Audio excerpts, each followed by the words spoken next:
लड्डू गोपाल पर चढ़ी हुई तुलसी से रोज बनाती थी चाय। फिर जो हुआ वो जानकर आपके होश उड़ जाएंगे। दोस्तों, ये घटना घटित हुई उर्मिला जी के साथ, जो कि अपने पूरे परिवार के साथ रहती थी। उर्मिला जी ने अपने घर में लड्डू गोपाल जी को रखा हुआ है। इनके साथ इनके सास ससुर वगैरह भी रहते हैं। कुछ दिन पहले ही इनके ससुर की अचानक से कुछ तबीयत बिगड़ गई। उम्र भी हो चुकी थी, तो ऐसे में कुछ ना कुछ लगा रहता ही था। किसी ने उनसे कहा कि आप ऐसा कीजिए कि अदरक और तुलसी की चाय पीजिए, क्योंकि ये चाय आपको फ़ायदा करेगी, सर्दी जुकाम से भी आपको बचा कर रखेगी और इसके अंदर रोग प्रतिरोधक क्षमता भी होती है, तो आप इसको उपयोग कीजिए। तो ससुर जी ने जब ये बात सुनी और घर आए तो अपनी बहू यानी उर्मिला जी से कहा कि आप एक काम करो, मेरे लिए चाय बनाया करो, तो उसमें रोज़ थोड़ा सा अदरक और तुलसी का पत्ता डाल दिया करो, क्योंकि ये स्वास्थ्य के लिए अच्छा होता है और किसी ने मुझे बताया ये बहुत ज़्यादा फ़ायदा करेगा। तो उर्मिला जी ने कहा कि ठीक है। लेकिन दोस्तों, इसके बाद उर्मिला जी ने जो किया वो जानना बहुत ही ज़्यादा आवश्यक है। उर्मिला जी ने सुना था कि जो लड्डू गोपाल को तुलसी चढ़ाई जाती है उसको फेंकने की बजाय चाय में डालकर प्रयोग कर लेना चाहिए, ताकि उसको फेंका ना जाए, उसका अनादर ना हो। लेकिन उन्हें पूरी तरह से सही तरीका नहीं पता था कि किस तरह से इस तुलसी का प्रयोग चाय में करना है, और इसी अज्ञानतावश उर्मिला जी से बहुत बड़ी गलती हो गई, जिसका परिणाम भुगतना पड़ा। उर्मिला जी ने सोचा कि जो मैं लड्डू गोपाल को रोज तुलसी चढ़ाती हूँ उसको फूलों के साथ रख देती हूँ, तो मैं ऐसा करती हूँ कि इनको किसी अलग डब्बे में रख लेती हूँ और इन पत्तियों का प्रयोग मैं चाय में कर लूँगी, जिससे इसका उचित प्रयोग भी हो जाएगा और अनादर भी नहीं होगा। लेकिन उर्मिला जी ने जो गलती की, जो कभी भी भूल कर भी नहीं करनी चाहिए, जो आपको भी जानना ज़रूरी है, अगर आप भी अपने घर में लड्डू गोपाल रखते हैं तो आप ये जानकारी पूरी सुनकर जाइएगा। तो उर्मिला जी ने कई दिनों तक भगवान को चढ़ाई गई तुलसी की चाय बनाई और वो चाय पूरे परिवार में सबको देती और स्वयं भी वो चाय ग्रहण करती थी, और ये काफ़ी दिनों तक ऐसे ही चलता रहा। लेकिन कुछ दिनों के बाद उर्मिला जी थोड़ा परेशान हो गई। उनकी परेशानी की वजह ये थी कि उनके लड्डू गोपाल के चेहरे की रौनक धीरे धीरे कम होने लगी। लड्डू गोपाल का मुस्कुराता हुआ चेहरा धीरे धीरे मुरझाया सा लगने लगा। लड्डू गोपाल के चेहरे की मुस्कान गायब सी होने लगी, जिसकी वजह से उर्मिला जी परेशान हो रही थी।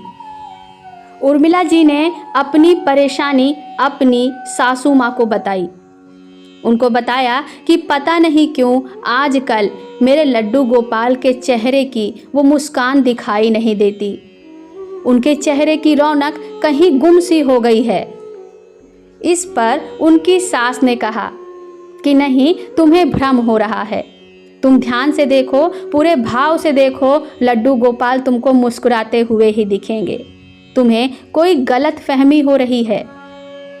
तो उर्मिला जी ने कहा कि नहीं माँ, मुझसे कोई गलत फहमी नहीं हो रही, मैं कई बार देख चुकी हूँ और बार बार निहारती हूँ, लेकिन मुझे उनके चेहरे की वो पहले वाली रौनक नहीं दिखती है, जैसे मैं पहले उनको भोग लगाती थी, इतने प्रेम से उनको खिलाती थी, इतने प्रेम से मेरे लल्ला मेरा भोग ग्रहण करते थे, उनके चेहरे की वो खुशी, वो प्रसन्नता मुझे दिखती थी।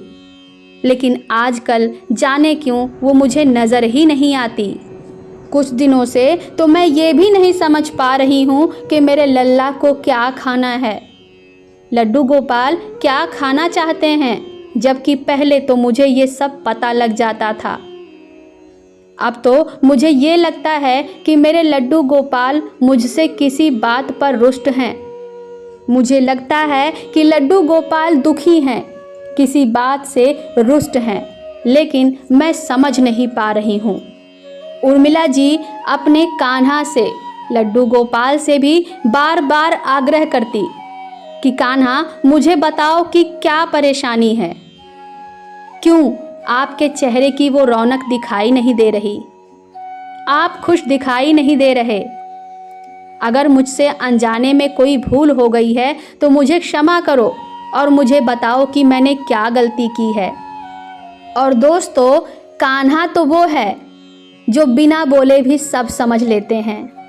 और जब उर्मिला जी बार बार अपने अपराध की माफ़ी मांगने लगी जो वो अनजाने में कर रही थी, और उनको तो पता भी नहीं था कि वो कौन सी गलती कर रही हैं, तो ऐसा तो हो ही नहीं सकता कि लड्डू गोपाल अपने भक्त के दिल को ना समझें। लड्डू गोपाल तो केवल भाव के भूखे हैं। अगर बात करें भोग की, तो जो हम भोग लड्डू गोपाल को लगाते हैं तो क्या वो लड्डू गोपाल खाते हैं? नहीं, लड्डू गोपाल तो दृष्टि भोग लगाते हैं और उसके बाद वो प्रसाद बन जाता है जिसे हम ग्रहण करते हैं। लड्डू गोपाल को तो केवल हमारी श्रद्धा, हमारे प्रेम भाव की भूख होती है और वो उसी से खुश हो जाते हैं। और जब उर्मिला जी बार बार ऐसा कहने लगी, कान्हा से माफ़ी मांगने लगी, कान्हा से कहने लगी कि मुझे बताओ मुझसे क्या गलती हुई है, तो कान्हा अपने भक्त की बात कैसे ना मानते।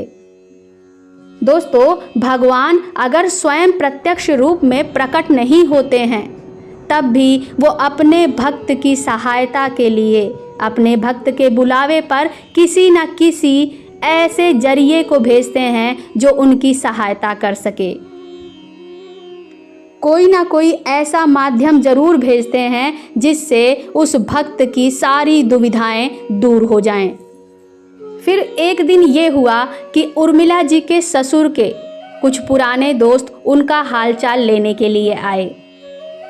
तो ससुर जी ने उर्मिला से कहा कि बेटा तुम वही चाय बनाना, अदरक और तुलसी वाली। तो उर्मिला जी ने कहा ठीक है पिताजी, मैं बना लाती हूँ। उर्मिला जी थोड़ी देर में वो चाय बनाकर ले गई और वहाँ पर मौजूद सभी लोगों को चाय दी।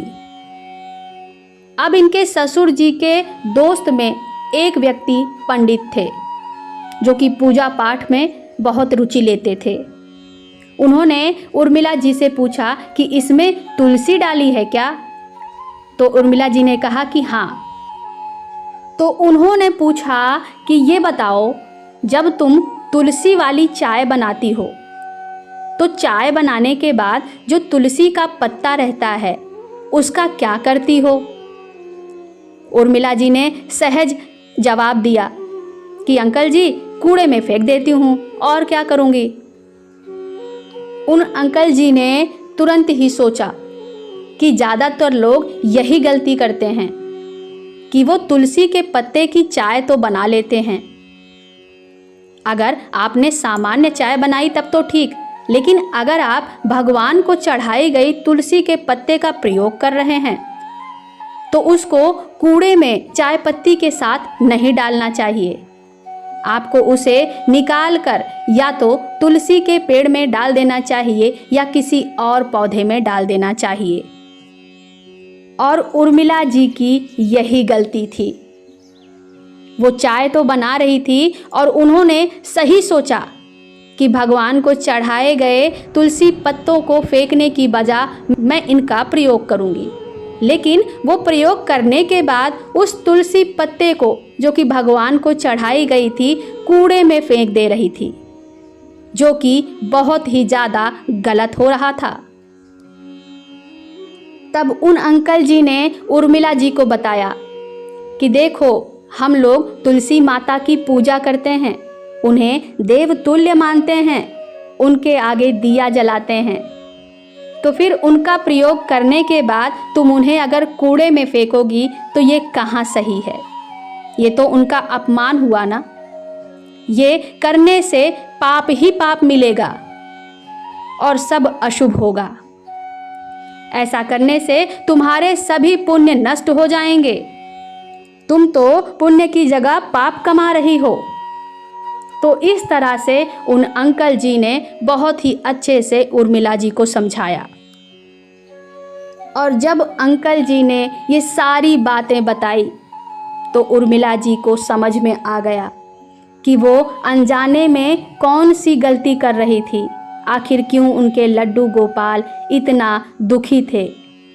इतने दिन से उनके लड्डू गोपाल उदास क्यों थे। क्यों उनके चेहरे की मुस्कान कहीं गायब हो गई थी।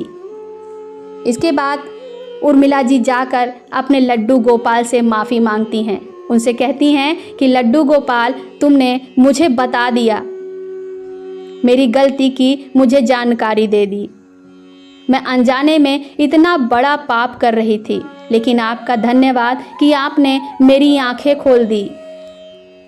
तो दोस्तों, ये गलती जो उर्मिला जी अनजाने में कर रही थी, हम में से बहुत से लोग करते हैं। तो यदि आपके घर में एक से ज़्यादा तुलसी के पौधे हैं तो उनमें से किसी एक तुलसी की ही पूजा कीजिए और एक को औषधि के लिए रख लीजिए। लेकिन जिस तुलसी की आप पूजा कर रहे हैं, दिया दिखा रहे हैं, आरती कर रहे हैं, उसकी पत्तियों को कभी भी जाने अनजाने कूड़े में ना डालें। दोस्तों, तुलसी कोई भी हो, बेशक आप उसकी पूजा कर रहे हो या ना कर रहे हो, लेकिन तुलसी माता हमेशा ही पूजनीय हैं। लक्ष्मी का स्वरूप हैं, भगवान विष्णु की प्रिय हैं। तो उनका जाने अनजाने में अनादर तो करना ही नहीं चाहिए। और अगर तुलसी माता को इस तरह से कूड़े में फेंका जाएगा तो उसका क्या परिणाम होगा, आप स्वयं सोच सकते हैं।